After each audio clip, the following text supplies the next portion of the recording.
There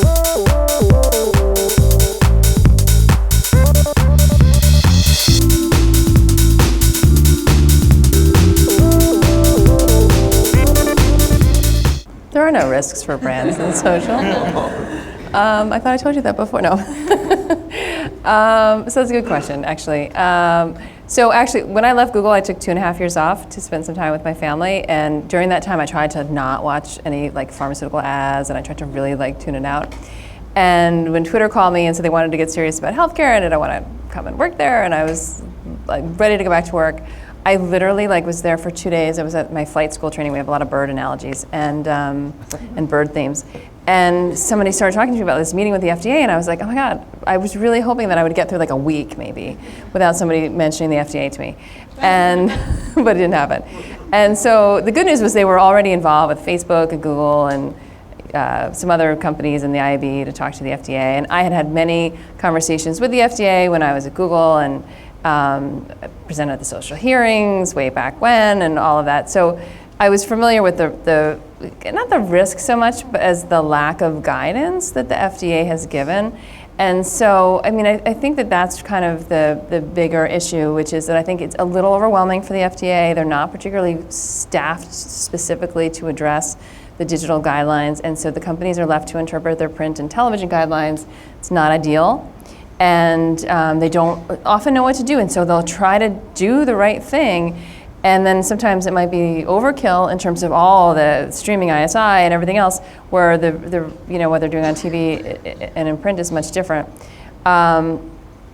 It's so important to consumers to be able to connect with this information that I think that the FDA is realizing. I mean, they're very concerned with balance, and that makes sense, and they want to protect consumers. They want consumers to have benefits and risk in a balanced way, and that's completely understandable. So I think from where I see it, the importance is kind of understanding how people use the internet, and understanding that if something says side effects and warning, the average user understands that that's the same thing as a little white paper that's in the box when they pick up their prescription from the pharmacy.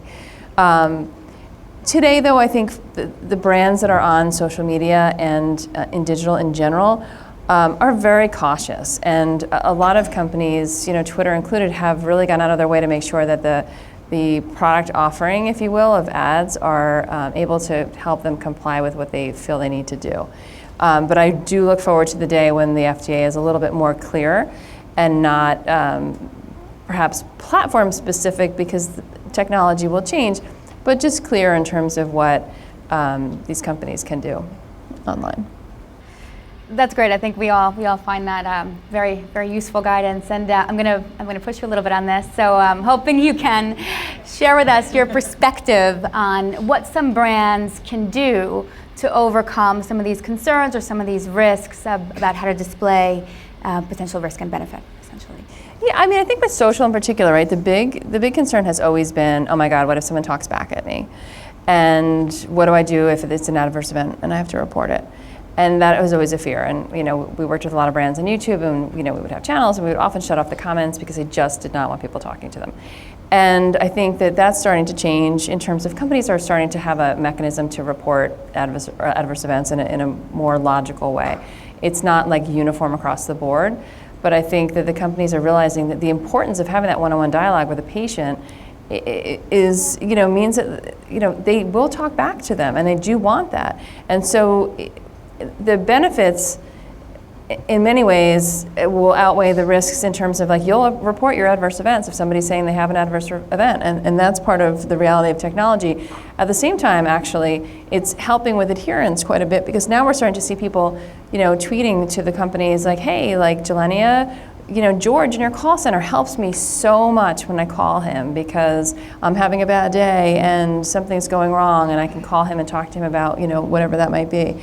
And so patients are actually able to have a one-on-one dialogue with a pharmaceutical company about a brand, and we're kind of just at the kind of nascent starting point of that happening, but that will transform healthcare altogether, and will, I believe, improve outcomes for patients.